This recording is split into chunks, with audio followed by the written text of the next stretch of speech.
последний месяц перед месяцем Рамадан, Шаабан, это 8-й месяц по мусульманскому летоисчислению, да. Этот месяц были некоторые события, которые этот месяц сделали таким известным, да. Одно из событий, которое произошло, это смена киблы. Мы все с вами прекрасно знаем, до смены киблы, до того, как поворачиваться в сторону Каабы, мусульмане поклонялись, направляясь в сторону Иерусалима. Это известный факт. Это известный факт, и это было повелением Господа. И этого никто не отвергал. Но у посланника Аллаха, саллаллаху алейхи ва саллям, в душе была очень сильная любовь к Каабе. И он всегда, когда в Медине поклонялся, всегда так мечтал о том, чтобы повернуться в сторону Каабы и молиться в сторону Каабы. Но такого повеления не спаслалось, поэтому он ничего не мог поделать. Но временами просил у Аллаха субхану ва тааля повернуться в сторону Каабы. Но, как видите, Аллах субхану ва тааля, когда время пришло, время настало, смилостивился над ним и его дуа принял. Альхамдулилля, Аллах субхану ва тааля его дуа частенько принимал, и здесь тоже принял его дуа. Настолько его дуа принял Аллах субхану ва тааля, что это восхищает то событие, как это произошло. Аллах субхану ва тааля ему ответил именно во время намаза. Во время намаза ответил, и буквально во время намаза посланник Аллаха, саллаллаху алейхи ва саллям, повернулся в сторону Каабы. Он настолько знал, практически знал, где бы ни находился в Медине, где находится Мекка, в точности знал, насколько у него была душа в ту сторону, повернута его душа в сторону Каабы. И когда Аллах повелел повернуться в сторону мечети Аль-Харам, он прямо во время намаза повернулся, и все сподвижники повернулись в сторону мечети Аль-Харам. Иншаллах, если вам Аллах даст возможность совершить хадж или умру, или посетить просто Медину, вы сможете посетить это не так далеко, и причем известная мечеть двух киблы, прямо называется Масджид Киблатайн. Объясните, куда отправлять, он поймут, что он делает, он скажет, какая это мечеть. Это земля, она принадлежала на тот момент племени Бану Саляма. Вот. И эта мечеть, она сохранилась. Да, там пристроились, там удобный кахратхана устроили, там хозблок серьезный есть. Эти моменты, они без них никак при современной жизни, скажем, да. Но сама основа здания, она сохранилась, да, она приукрасилась, да, она улучшилась, усовременнилась, там электричество есть, кондиционеры есть сегодня, да. Но та сторона, куда они направлялись, молились до этого, она сохранена, на память сохранена, и именно как информация сохранена, потому что эти знания, они очень вожделенные, очень важны для верующих, которые живут по всей земле, потому что это событие произошло, а где произошло? Вот там произошло. И вот это немаловажная память, и мы должны это тоже знать. Это произошло именно в месяц Шаабан, именно 15 числа. Вот это немаловажно. И также посланник Аллаха, саллаллаху алейхи ва саллям, согласно риваятам, которые нам приводят в Байхаки, а также Тафсир Джалилай, Тафсир Байдавы, они все описаны. Именно то, что посланник Аллаха, саллаллаху алейхи ва саллям, что он 13 числа месяца Шаабан, владимир Шаабана, 13 числа, попросил у Аллаха субхану ва тааля шафаат за свою умму, за свою общину. Это не просто так взял, так сидел, ой, попрошу-ка и за общину, там, надоумил его. Нет. Это было, вот эта дуа, вот эта мольба, она исходила из глубины души посланника Аллаха, саллаллаху алейхи ва саллям. Посланник Аллаха, саллаллаху алейхи ва саллям, не горевал о своем дунье, не горевал о своем ахирете так сильно, как горевал о своем общине, о своей умме. И поэтому посланник Аллаха, саллаллаху, всегда, когда касался вопрос уммы, он очень горячо просил у Аллаха, дуа делал. Мы все в какой-то степени, хотя этого не понимаем, к сожалению, но мы все находимся под дуа посланника Аллаха, саллаллаху алейхи ва саллям. Он в разное время разные вещи за нас просил. И Аллах давал ему. Это немаловажный факт. Не всем Аллах так дает. И ему Аллах ответил 13 числа тем, что будет ему дозволено шафаат, заступничество за треть общины. Посланник Аллаха не остановился. Продолжил просить за умму. Следующий день Аллах дал за 2/3 его дуа принял. Потом 15 числа завершил, дуа продолжал делать посланник Аллаха, и Аллах ему позволил делать шафаат за 3/3, то есть за всю умму свою. Каждый из нас, кроме своих благих дел, еще может надеяться на заступничество посланника Аллаха, саллаллаху алейхи ва саллям.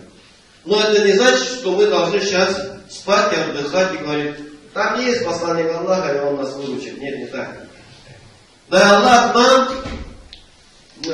именно заслужить его дуа, быть заслужившими его дуа, заслужившими в правильном смысле этого слова.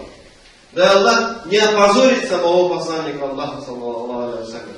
Потому что мы сегодня частенько, когда хотим своих шайтанов напугать, мы всегда говорим, я из ума пророка Мухаммада, алейхиссалату вассалям, имей в виду, шайтаны шарахаются в этом мире, когда это слышат. Потому что они знают, ты о ком говоришь. Они знают, согласно той информации, которой они владеют, они знают, как сокрушил их в свое время посланник Аллаха, саллаллаху алейхи ва саллям.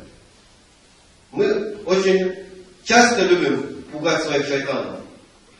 Но в судный день, когда все наши дела раскроются, дай Аллах, чтобы посланник Аллаха, саллаллаху алейхи ва саллям, за нас не приходилось краснеть, а он мог только гордиться за нас.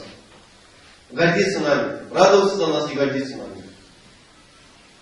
Также посланник Аллаха, если вы не знали, хотел бы просто напомнить, также посланник Аллаха, саллаллаху алейхи ва саллям, потому что я его зовут, когда по-татарски говорил, просто сейчас вспомнил, поэтому хочу тоже пересказать. Когда до посланника Аллаха, саллаллаху алейхи ва саллям, как только смерть приближалась, таубе, покаяние, вера не принимались. Человек уверовал, не уверовал, не принимается. Только смерть приблизилась, все. Вера, то, что ты, если уверовал, бесполезно, если ты показывал, бесполезно было. Это посланник Аллаха, саллаллаху алейхи ва саллям, делал дуа за свое общение. Сперва Аллах разрешил до колена. Душа увидит до колена. Если даже душа увидит до колена, если человек скажет, я каюсь, или я уверовал, его покаяние, его вера принималась. Просил, до пояса душа вышла. Если даже, представляете, душа вышла до пояса, был атеистом. Упс, у меня души там нет. Ой, Аллах не сказал, и все, уверовал. Он спасся.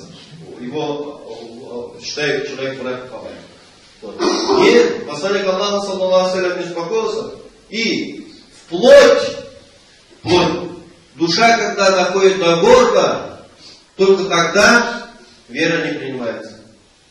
По-другому говоря, это посланник Аллаха, саллаллаху алейхи ва саллям, описал гара дульмов, то есть когда человек начинает уже дышать смертью. Во время смерти человек дышит тут по-иному. Не так, как хочет. Не так. Это мы живые так дышим. Гара дульмов, те люди, которые наблюдали за умирающим, и зная, говорю это, они все прекрасно знают, что умирающие люди именно в момент смерти, они дышат по-другому, они глубоко дышат. И у них действительно какой-то звук такой создается во время смерти. Вот в этот момент только, вот до этого момента, если покаялся человек в грехах своих, его покаяние принимается. Если атеист уверовал, его вера принимается. Но когда он уже видит ангелов, не принимается. А когда гара тульмаут, человек видит уже ангелов. Когда у человека душа пришла до горна, человек видит, начинает ангелов, его покаяние, его вера не принимается. Даже если он умер. Настолько это заслуга, надо сказать честно, это посланник Аллаха, саллаллаху алейхи ва саллям, делал дуа. И Аллах принял его дуа. Да и Аллах, чтобы наши дуа так принимал Аллах. Но тут-то наши дуа, наши похоти, наши вожделения мирские, наши цели мирские. А там ни дунья, ни ахиря. Это там за общину горел посланник Аллаха. То есть за кого? За нас горел от всей души. Аллах в разных местах в Коране посланник Аллаха, саллаллаху алейхи ва саллям, именно горюющим за общину описывает. Не только за нас. Посланник Аллаха, саллаллаху алейхи ва саллям, за каждого американца горячо от своего сердца горел. Он хотел, чтобы каждый уверовал в Аллаха и каждый спасся, потому что он прекрасно знал, в раю всем места хватит. Вот о чем он блюстил. Да, альхамдулилля, в Шаабане есть такой прекрасный день, 15 число, это день Бараата, да? В этот день, конечно же, является хорошим вожделенным действием, желательным действием, возлюбленным со стороны пророка, алейхиссалату вассалям, действием поститься. Мустахаб. Мин мустахаббати амаль. Но тот, кто этот день пост не держал, не надо его обвинять в неверии или в нечестии, в куфре или в фусуке, как это многие любят делать, друг друга обвинять. Если человек какой-то мустахаб не совершал, это не значит, что он фасик или кафир. Потому что посланник Аллаха, саллаллаху алейхи ва саллям, не то, что мустахаббы не делающих не упрекал, даже суннаты не делающих не упрекал посланник Аллаха, саллаллаху алейхи ва саллям. Только фарсы, только обязательные действия, в них мы еще друг друга можем упрекать. Но тут, как говорится, от нас зависит многое. Упрекнуть и убежать каждый может. Упрекнул человека другого в нечестии или в чем-то другом и убежал. Это легче легкого. Сатана всегда так делает, когда видит опасность. Он упрекает и убегает, потому что он знает, что в судный день этот придет и будет говорить: ты меня искушал. Он говорит: я тебя в конце упрекнул, что ты плохой человек, ты фасик. Я упрекнул, ты убежал. А верующий человек должен искать пути спасти этого человека. Посланник Аллаха, саллаллаху алейхи ва саллям, зная о состоянии Абу Джахля, к нему приходил и днем, и ночью, напоминал о существовании Аллаха, субхану ва тааля, о своем пророчестве Мессии. Лишь бы принял веру в Аллаха. Да, тот лишен был, к сожалению. Но посланник Аллаха не останавливался. Это одно и то же, как упрекать утопающего в воде за то, что он утопает в воде. И говорит: ты утонешь. Он говорит: я тону, ты утонешь. Говорит. Это же смешно с нашей стороны. Стоять и говорить: ты утонешь этому человеку. Он сам знает, что он утонет. Его надо спасать. А тот, кто в состоянии спасти, он сандалии разуется и плюхнется в воду и будет его спасать. Он сам может погибнуть, но его спасти постарается. Вот в этом разница. Вот в этом разница. И верующий также должен, если он видит человека, идущего к погибели, именно по своей жизненному пути, идущему к погибели, если он знает, что идет к погибели тот человек, и знает, что он сможет ему помочь, пусть помогает. Пусть поможет ему спастись. Пусть как тот, кто спасает утопающего, будет. Самопожертвование абсолютное только дает результат, как дал посланник Аллаха, саллаллаху алейхи ва саллям. А вот это частичное пожертвование себя, якобы пожертвование себя, вот это упреки друг друга, они ничего не дают. Кроме вражды и ненависти, ничего не порождают, к сожалению. Это мы видели в истории человечества. Не только в истории ислама, в истории всего человечества. Начиная от Адама, алейхиссалям, кончая последним человеком на этом свете. Друг друга упрекая, ничего не добились, кроме вражды и ненависти. А спасая, горя друг за друга, вершили чудеса. Всегда это было, так будет, и так есть, так будет. Аминь. Он сам являет Бога.